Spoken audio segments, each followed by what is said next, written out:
대한민국이 또다시 유럽 전역을 뒤흔들고 있습니다. 최근 폴란드에선 28개국 400여 개의 방산업체가 참가한 동유럽 최대 규모의 방산 전시회가 개최되었는데요. 그리고 이 중에서도 단연 가장 많은 주목을 받은 곳은 바로 한국 방산업체의 전시 부스였습니다. 폴란드 방산 수출을 계기로 콧대 높던 유럽이 마침내 한국 무기 체계에 함락되기 시작한 것입니다. 실제로 영국은 포병용 차세대 자주포 116문을 공급하는 대규모 사업에 한국의 K9 자주포를 주목하고 있고, 폴란드 국영방산업체 PGZ는 아예 현대로템과 MOU를 맺으며 기술 교류를 요청하기까지 했습니다. 이 정도면 유럽이 K방산 신도롬에 빠졌다고 해도 과언이 아닐 정도인데요. 그런데 이처럼 유럽 국가 대부분이 한국 무기 체계에 관심을 보이는 반면 유럽의 맹주이자 전통적인 군사강국이었던 독일은 철저한 외면을 받고 있습니다. 이는 상당히 의외의 현상인데요. 사실 그동안 한국 무기 체계의 유럽 진출을 막고 있던 가장 큰 걸림돌이 바로 독일이기 때문입니다. 단적인 예로 전체 경우만 봐도 당장 유럽 국가 10중 8구는 독일의 레오파르트 2를 주력 전차로 운영하고 있습니다. 이런 상황에서 한국 무기 체계를 도입한다는 건 상당한 모험입니다. 서로 유사한 무기 체계를 공유하는 EU에서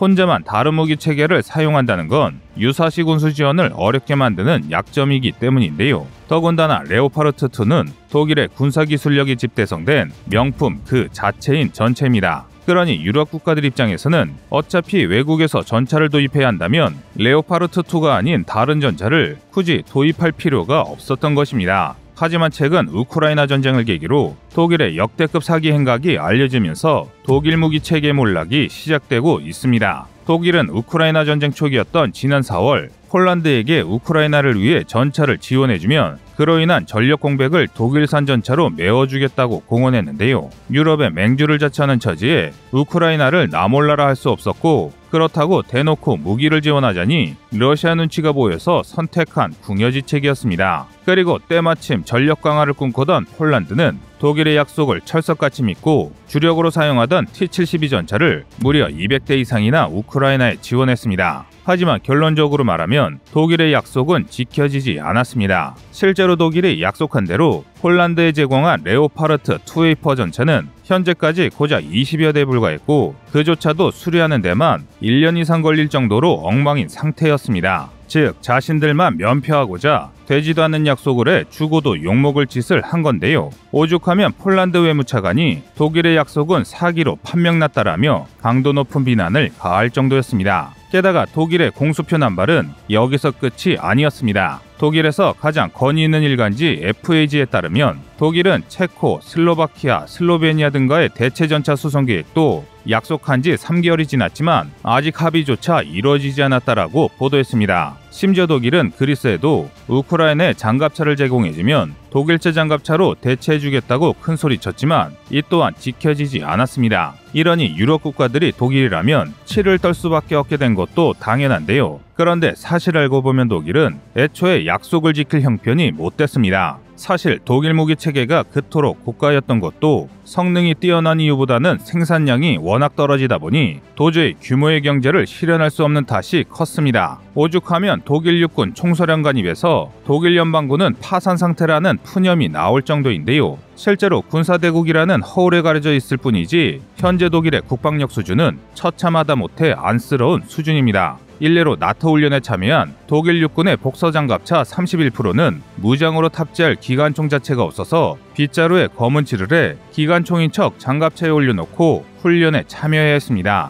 당연히 이런 치욕을 겪은 병사의 사기는 이루 말할 수 없이 떨어졌을 텐데요. 이를 증명하듯 2011년 징병제마저 폐지한 독일은 전체 병력이 17만 2천 명으로 곤두박질쳤습니다. 그래도 그나마 병력만 적은 거라면 해결의 여지라도 있었을 것입니다. 그런데 사실 독일의 진짜 문제는 병력 부족이 아닙니다. 심지어 독일을 군사강국으로 만든 원동력이라고 해도 과언이 아닌 전차군단도 한숨이 나오는 상황인 건 마찬가지입니다. 실제로 현재 독일이 보유한 3세대 이상 전차는 겨우 225대에 불과합니다. 이는 독일의 전체 면적을 생각하면 터무니없을 정도로 적은 보유량인데요. 휴전이라는 특수한 상황에 처해 있긴 하지만 독일 면적의 3분의 1에 불과한 한국이 3세대 이상 전차만 무려 1800대 이상 보유하고 있다는 걸 생각한다면 독일의 전차 보유량은 말 그대로 한 줌에 불과한 수준입니다. 이처럼 어디 하나 제대로 돌아가는 구석이 없다 보니 심지어 첨단 무기로 무장한 공군 쪽은 아예 병력이고 무기체계고 부족하다 못해 전무한 수준입니다. 독일 주간지 슈피겔에 따르면 독일 공군은 주력 전투기인 유로파이터 타이푼 128대 중 고작 4대만 실전에 투입이 가능한 처지라고 밝혔습니다.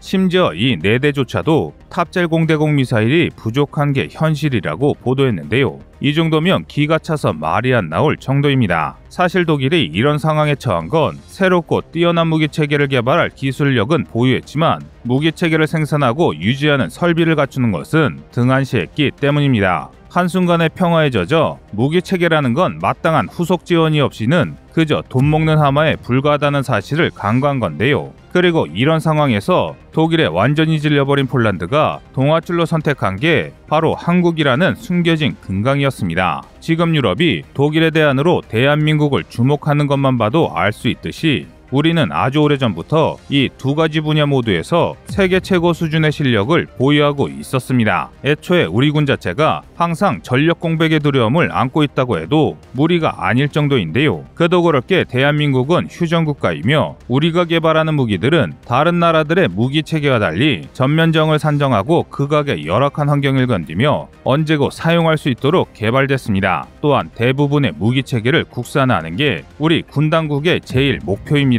6.25 전쟁 당시 부산에 조병창을 건설한 이유도 언제 미군이 무기 공여를 멈출지 모른다는 우려 때문이었습니다. 그리고 이런 우려 끝에 우리 대한민국 대부분의 무기 체계들은 독자 개발을 하거나 만약 독자 개발이 안 된다면 타국가의 라이선스 생산을 통해 노하우를 축적하고 이후 한국만의 기술력으로 한국산 무기를 만들고 있습니다. 지금이야 첨단 기술력의 끝판왕이라 할 수 있는 유도미사일과 전투기까지 개발하고 있지만 과거에는 총 한 자루 개발하기도 버거웠던 게 사실입니다. 일례로 불과 수십 년 전 한국은 총기 같은 화기류의 개발을 위해 당시 습득할 수 있었던 모든 기술력을 끌어모아 대한식 소총과 광복식 권총을 개발했습니다. 물론 다행히 미군의 무기 공여는 꾸준히 이뤄졌고 두 총기는 사용되지 않았지만 이런 전력 공백의 불안감은 곧 우리가 강군이 되어야 한다는 의식의 밑바탕이 되었습니다. 그리고 이는 현대에 와서 항공무기 체계의 마지막 미답지로 여겼던 전투기 무장 분야에서조차 자립을 시도할 수 있는 원동력이 되었습니다. 특히 현재 개발이 진행 중인 장거리 공대지 미사일 전용은 한국을 깎아내리지 못해 한달인 나라들까지 감탄을 금치 못할 정도인데요. 그도 그렇게 현재 중국과 일본을 포함한 아시아권 어느 나라도 한국처럼 장거리 공대지 미사일을 자체 개발할 기술력을 갖추지 못했습니다. 게다가 전용은 그동안 공대지 개발 경험이 거의 없던 한국에서 최초로 시도하는 무기 체계임에도 불구하고 독일과 스웨덴이 공동 개발한 KPD-350 타우러스와 동급 이상의 성능을 보여주고 있습니다. 이 무기는 현재 우리 공군이 F-15K의 핵심 무장으로 운영 중이기도 한데요. 타우러스는 길이 5.1m에 탄두 중량만 480kg에 달하는 장거리 공대지 미사일의 대명사입니다. 게다가 타우러스는 순항 미사일의 한 부류로서 최대 500km의 사거리를 마하 0.9의 속도로 비행하다 강화 콘크리트를 6m 이상 관통할 수 있는 파괴력으로 적을 타격할 수 있는 압도적인 위력까지 갖추고 있습니다. 그런데 대한민국이 개발한 천룡은 이런 타우러스와 동급의 성능으로 KF-21뿐만 아니라 이보다 작은 항공기에도 탑재될 예정인데요. 여기에 대해 천룡은 관성 항법장치, 군용위성 항법장치, 영상기반 항법장치, 지형참조 항법장치를 조합한 복합유도 장치를 이용해 명중률을 오차 범위 1m 이내로 극한까지 끌어올렸습니다. 심지어 이런 위협적인 명중률을 갖추고도 특수도료와 저공비행을 해 스텔스 성능까지 극한으로 끌어올렸습니다.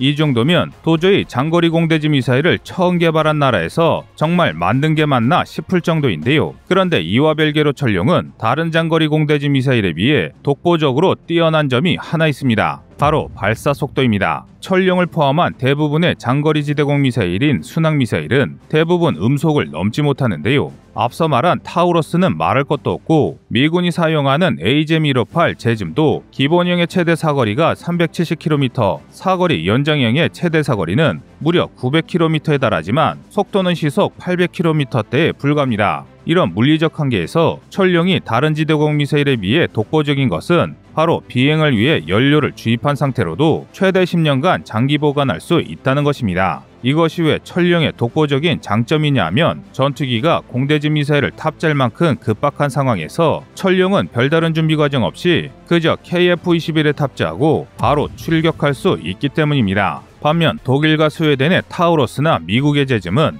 출격 직전에 연료를 주입하는 과정을 따로 거쳐야만 발사가 가능합니다. 즉 사거리나 미사일의 속도 차이를 떠나 애초에 천령을 탑재한 KF-21이 더 빨리 출격을 시작할 수 있는 것입니다. 이는 정말 경이롭다고밖에 표현할 수 없는 기술력입니다. 장거리 공대지 미사일은 일반적으로 개발 경험을 충분히 보유한 나라도 10년 이상 걸릴 정도로 최첨단 기술이 집약된 미사일입니다. 그런데 2018년에 천령 개발을 시작한 한국은 2020년대 실전 도입을 목표로 개발을 진행하고 있습니다. 심지어 이게 단순히 허황된 목표가 아니라 지난 2021년 9월 장거리 공대지 미사일에서 가장 어려운 단계인 항공기 분리시험까지 통과하며 세운 구체적인 도입 계획입니다. 다시 말해 한국은 말도 안 되게 빠른 속도로 장거리 공대지 미사일 분야에 자립을 이루고 있는 것입니다. 이처럼 대한민국은 전 세계 1위의 군사대국이자 방산수출국인 미국과 마찬가지로 탄약부터 본체까지 무기체계 전부를 국산으로 운영하고